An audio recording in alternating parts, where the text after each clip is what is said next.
Good evening and welcome to Lagos Update on Lagos Traffic Radio 96.1 FM. This program highlights the activities of the Lagos State Governor and other state events. I'm Adeola Akindele.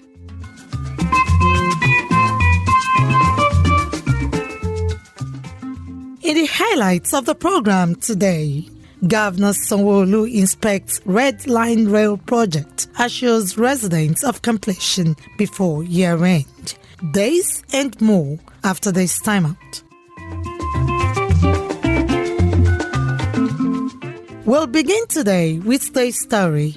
Lagos State Governor Babajide Sanwo-Olu has charged Lagosians and Nigerians to renew their commitment to harnessing the natural resources abound in the country in order to create a better society for future generations. Governor Sanwo-Olu gave the charge at the interdenominational service organized by the Ministry of Home Affairs at the Chapel of Christ's Delight, Alausa, as part of activities to herald the 63rd National Independence Day celebration with the theme Love, Peace and Unity. The governor, who was represented by the Secretary to the State Government, Abimbola Salu-Hundeyi, commended Lagosians for their trust in his administration's strides, seeking their collaboration on the Themes Plus developmental agenda to ensure a greater Lagos rising.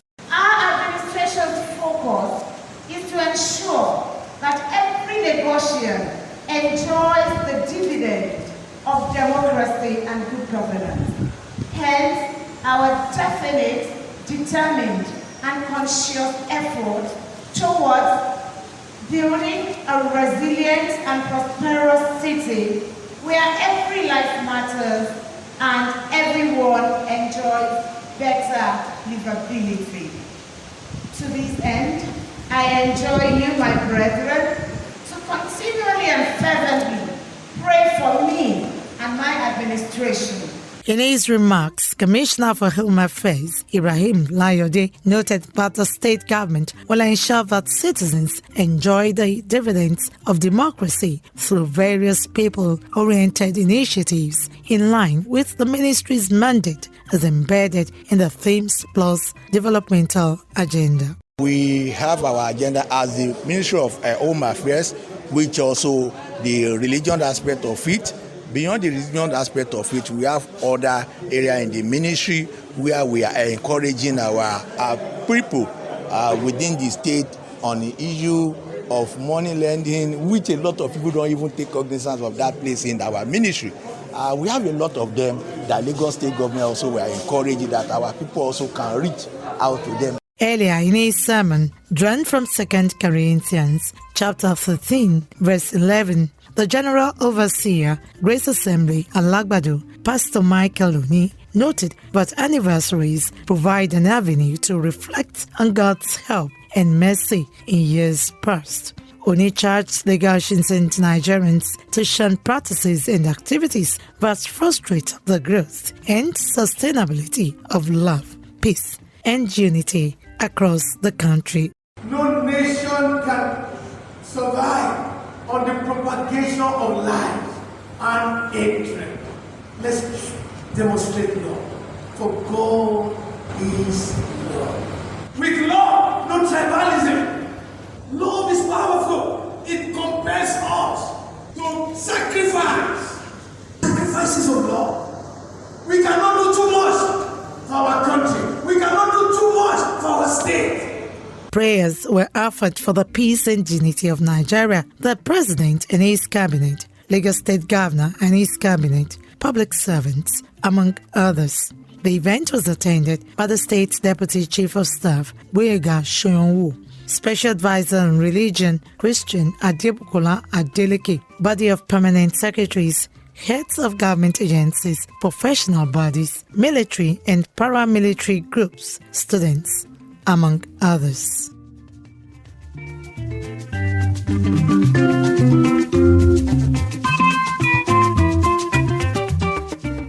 On Tuesday, Lagos State Governor Babajide Sanwo-Olu unveiled the newly constructed free-floor structure Ogombo Senior High School in Aja, Etiosa Local Council Development Area of the state. The project is sponsored by the Committee of Wives of Lagos State Government Officials Council in collaboration with the Special Committee on Schools Rehabilitation.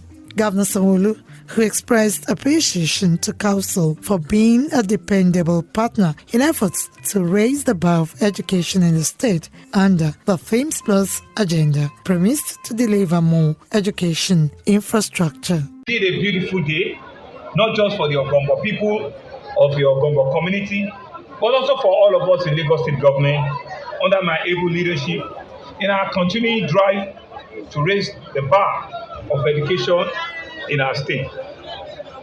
Let me on your Wife of the Lagos State Governor and chairperson of the Committee of Wives of Lagos State Government Officials Council, Ibijoke Sanwo-Olu, noted that the project was embarked upon by Council to address the plight of students in the community who before now were being served by one junior secondary school. Again, I make that plea. This is your school. Please guide your school jealously. Do not let any riot, protest, break any window or chair. Do not let anybody come and destroy anything in your school. It is a veritable access to the educational development of the children in this community. So I urge you, students, parents, teachers, school managers, religious and traditional leaders, elders, private sector, and non-governmental organizations in Ogombo to commit to the sustainability, marketability, and maintain this school. The chairman, Council Project Committee, and wife of Deputy Governor Oluremi Hamzat, while giving an overview of the project, said it was completed within 12 months, built with 88 piles at a depth of 18 meters with 66 grouped piled caps. Ogombo Senior Secondary School is a masterpiece, fitted with modern state-of-the-art facility and a completely serene and enabling environment for soundness of mind of our children, which in turn is a panacea of a thriving and prosperous state by the extension and country in Nigeria generally. The project consists 15 ultra-modern classrooms, 30 toilets, libraries, laboratories, ICT center, sick bay, and as well ramp and special toilets built for the convenience of people with disabilities. The event was attended by the Deputy Governor, Obafemi Hamzat, top government functionaries, traditional rulers, lawmakers representing Etiosa, party faithful, students, among others. On Wednesday, Lagos State Governor Babajide Sanwo-Olu inspected the ongoing construction work on the 37 kilometers Red Line Rail project from Agbado to Oyingbo, with an assurance to Lagosians that it will be delivered before the end of the year, as scheduled. Governor Sanwo-Olu was accompanied by the State Deputy Governor Obafemi Hamzat, Commissioner for Transportation Seun Oshiemi, his Information and Strategic counterpart Benga Motosho, Managing Director of Lagos Area Metropolitan Transport Authority Lamata Abimbola Akinyajo, and other top government functionaries. The governor, who expressed satisfaction with the progress of work on the corridor, explained that what is left is the cleaning up of the tracks of illegal trading activities, while at about 500 meters or 1 kilometer to the rail tracks, concrete fence will be built for security and safety of commuters. Governor Sanwo-Olu declared zero tolerance for all illegal trading activities on the road tracks, as enforcement will be intensified to stem the tide. In all, I think that I'm very impressed with the level of work of all the contractors that are working on our Red Line Rail corridor. We believe that we're still on track, to see how we can finish before the end of this year. And that's what we're committed to.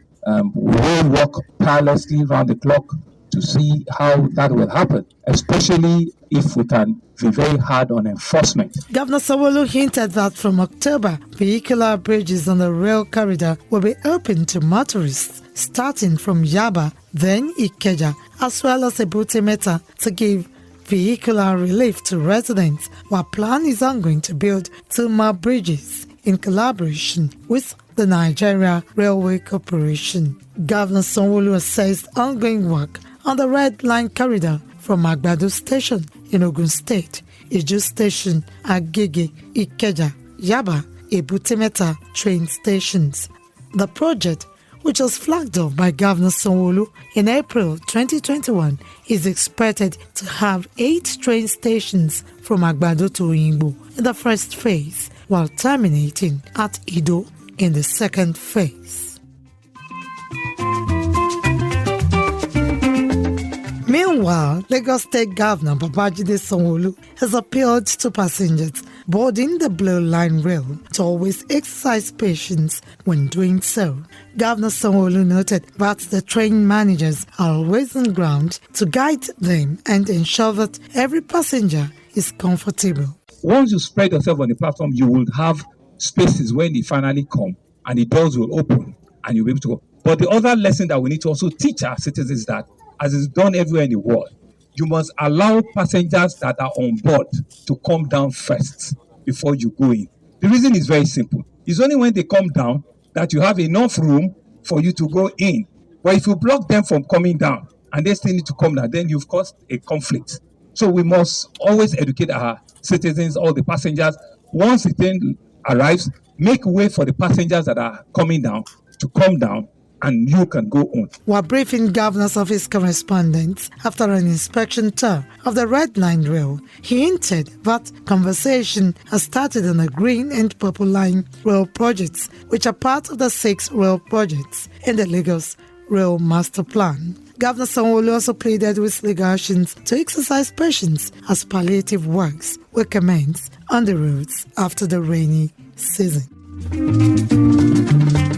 Finally, on the program today, as the world marks the International Day of Universal Access to Information, Lagos State has joined other 35 cities selected by the Jimmy Carter Foundation to launch the Lagos Cities Inform Women, Transform Lives campaign. 2 months ago, Lagos State participated in a Carter Center competition with other 300 cities across the globe and was among the few that got selected for the Inform Women, Transform Lives program. According to Governor Babajide Sanwo-Olu, the campaign targets to lift the plight of several women in the society, especially at the grassroots, in line with the Themes Plus agenda of the Sanwo-Olu administration, which includes social inclusion, gender equality, and youth development, and also to ensure that women can seek and receive information from all tiers of government, irrespective of their status, tribe, and religion. Speaking at a press conference to launch the campaign at Lausa, Governor Sanwo-Olu, who was represented by the Secretary to the State Government, Abimbola Salu Hundeyi, said the foundation is committed to human rights and the alleviation of human suffering. Because we know that information gives women a more meaningful voice, it increases their awareness of economic opportunities, it allows them to participate in decision-making and helps them access public services. And that doesn't just help women, it helps everyone. As we all know, you train a woman, you train a nation. Salunde noted that the driving force behind the success of the competition was made possible through contributions by the Ministry of Women Affairs and Poverty Alleviation, Information and Strategy, Youth and Social Development, Commerce, Cooperative, Trade and Investment, as well as essay to the Governor on legal matters. The campaign theme in the city of Lagos is gender equality and inclusivity, and this will help raise awareness on where and how women can easily get information about city services that would benefit them. The Carter Center is a non-governmental organization founded in 1982 by Jimmy Carter, the 39th President of the United States from 1977 to 1981, and his wife, Mrs. Rosalind Carter, to help improve the life of people in more than 80 countries by resolving conflicts, advancing democracy and human rights, preventing diseases, and also improving mental health care. And with that story, we conclude this week's edition of Lagos Update, a program that highlights the activities of the Lagos State Governor and other state events. You can follow us and like all our various social media platforms: X, formerly Twitter, Lagos Traffic 961, Instagram, Lagos Traffic Radio 961. Watch us live on Facebook, Lagos Traffic Radio 96.1 FM. On YouTube, subscribe and watch all our previous programs and news on our channel, Traffic Radio 961. You can as well follow me on my X handle at Adiola Akindele1, at Threads at Adiola Akindele. Thanks to my producer, Babatunde Akinyemi, and studio engineer, Oyeshola Ola, with support from the social media team. The executive producer is Tayo Akunle. I'm Adiola Akindele. Next week is another date. Stay blessed and stay safe.